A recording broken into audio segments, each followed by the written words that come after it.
Action. Assalamualaikum warahmatullahi wabarakatuh. Kembali kepada channel Perpemindo. Pak Beni, Ya. selamat malam Pak Beni. Selamat malam. Apa kabar Pak Beni? Sehat, alhamdulillah.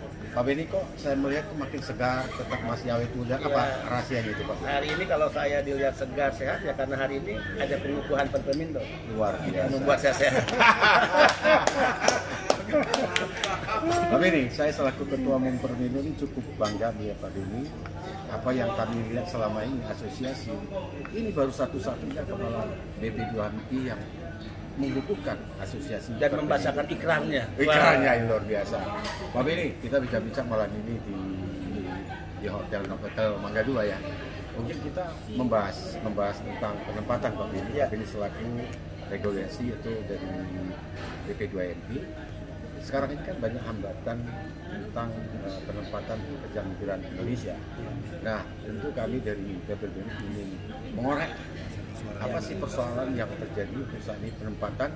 Mungkin ada yang dibuka, ada yang ditutup untuk salah satu negara. Bagaimana pandangan Pak Beni itu? Yang pasti ya penutupan sementara penempatan ini tidak lebih karena kebijakan negara-negara penempatan dalam menghadapi situasi pandemi COVID di negaranya. Contoh ya, dari 200 negara penempatan yang biasanya dalam kondisi waktu normal kita menempatkan pekerja, per hari ini hanya 17 negara. 17 negara? Hanya 17 negara penempatan.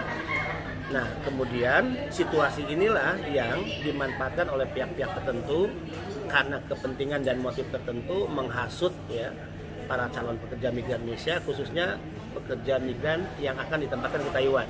Seolah-olah penutupan Taiwan misalnya, Ya. itu diakibatkan karena kebijakan zero cost. Ya. Nah, saya ingin katakan, pertama, zero cost itu kan berlaku untuk seluruh negara penempatan. Ya.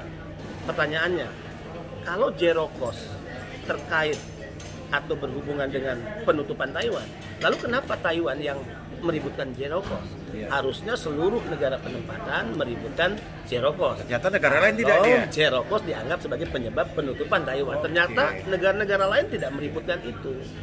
Kedua, zero cost ini kan baru akan diberlakukan nanti tanggal 1 Agustus. Ya. Nah, ini juga semakin tidak nyambung kalau dihubungkan dengan penutupan Taiwan. Ya. Sebuah peraturan yang akan diberlakukan di bulan Agustus 2021, kok penutupan sudah dilakukan oleh Taiwan. Berarti penutupan itu lagi-lagi tidak ada hubungan dengan kebijakan zero cost. Nah, sekarang ada beberapa negara yang dibuka, misalnya dari 17 itu ada Hong Kong, Singapura. Zero cost berlaku untuk yang ke Hong Kong, zero cost berlaku untuk penempatan ke Singapura. Contohnya, lalu kenapa Singapura dan Hong Kong tidak ditutup? Lagi-lagi jawabannya karena penutupan negara penempatan tidak ada hubungan dengan zero cost kecuali karena masalah COVID.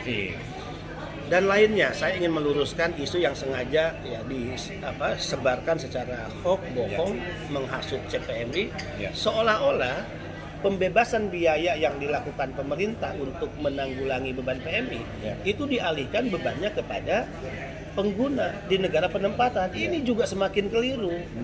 Kami juga tahu pemerintah Indonesia juga ya tentu bukan orang-orang bodoh yang mengeluarkan sebuah kebijakan dalam negeri kemudian dia tidak mau tahu dengan persoalan negara lain. Tidak mungkin. Semua pasti akan dibicarakan. Nah, pembebasan biaya penempatan ini hanya berlaku untuk 10 sektor pekerjaan. Dan 2 komponen yang dibebaskan menjadi prioritas adalah satu, biaya pendidikan dan pelatihan. Kemudian sertifikasi kompetensi. Nah, ini totalnya kan 8,5 juta. Yang biaya pelatihan, pendidikan dan sertifikasi kompetensi selama ini kan jadi beban PMI.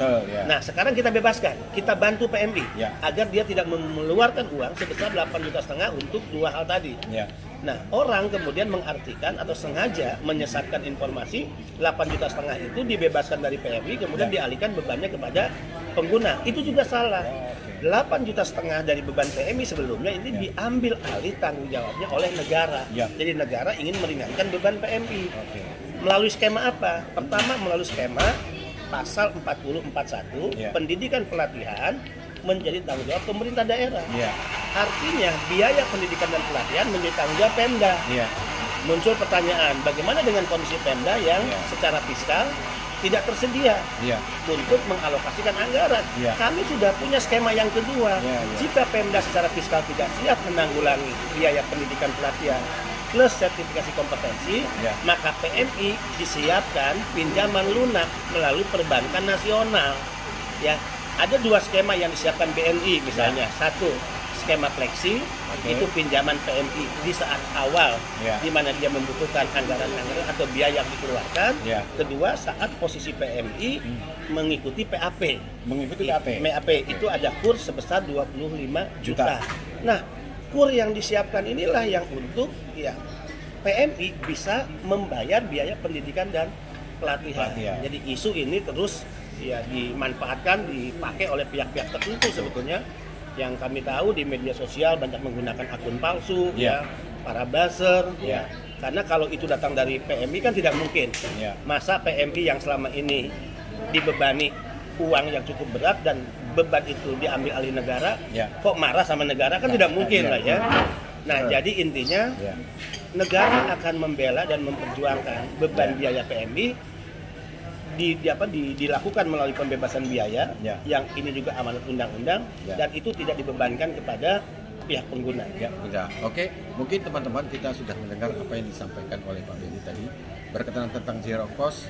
Kedua adalah tentang biaya pelatihan dan sertifikasi itu akan diambil alih oleh negara. Jadi, untuk membela PMI. Dan tidak dibebankan kepada pengguna.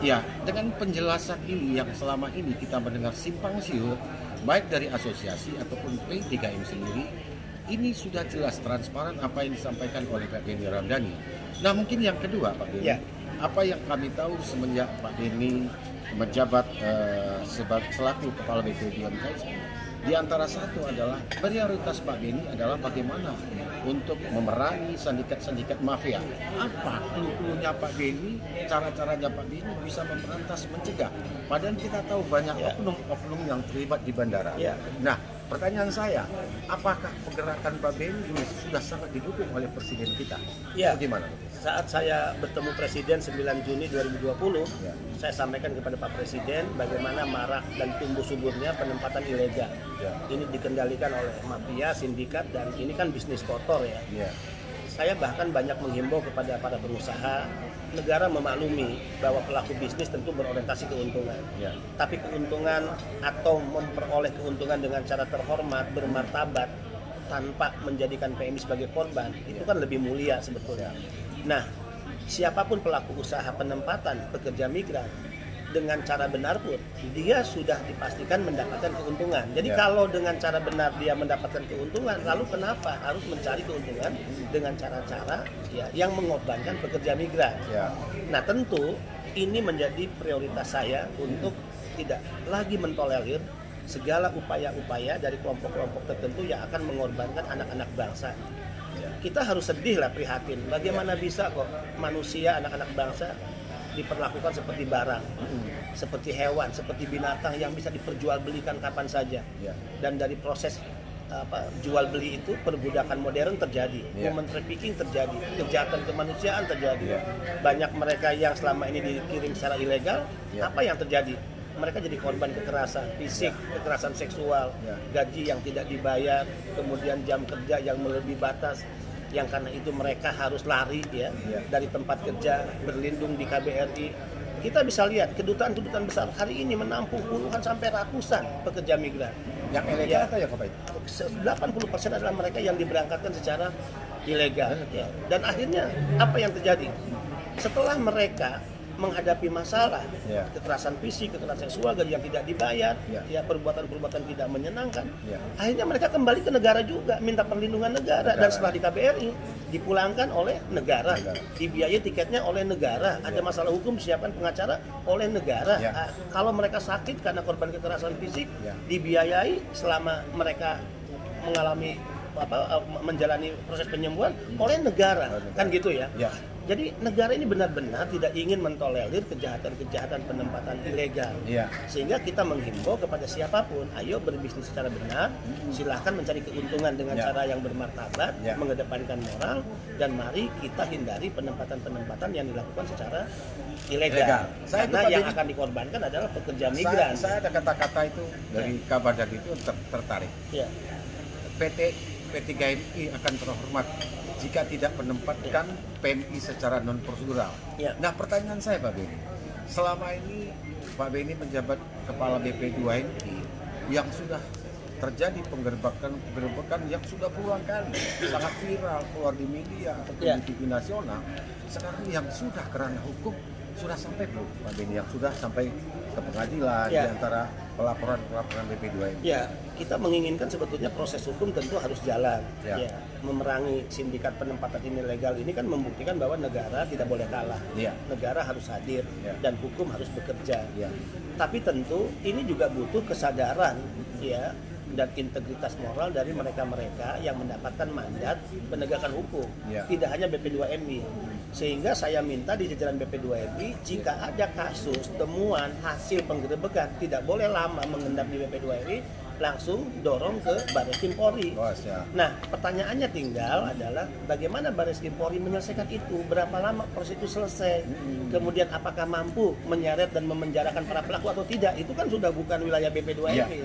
Jadi serendah-rendahnya iman yang kami lakukan adalah kami melakukan pencegahan, penggerebekan, dan melaporkan setiap kasus.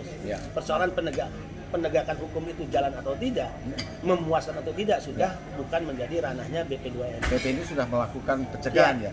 Nah, pertanyaan saya mungkin terakhir Pak Beni. Nah, selama ini Pak Beni kita melihat baik secara personal ataupun Pak Beni di media sosial, Pak Beni berjalan kemana-mana, menemui Kapolri ataupun Panglima. Apa koordinasi Pak Beni dengan beliau-beliau itu yang selama ini mungkin Pak Beni serukan bagaimana mafia-mafia ini bisa tertangkap ataupun diseret pengadilan, sampai ketemu Kapolri juga, Panglima juga, Menlu juga. Gimana pandangan beliau? Menghadapi sindikat penempatan ilegal ini kan bukan pekerjaan mudah. Saya sadar persis yang saya hadapi adalah mafia, pihak yang memiliki uang dan dia bisa melakukan apapun. Tapi selama ini saya berjalan dengan pertama niat baik, kedua kita tidak boleh takut pada siapapun kecuali Allah.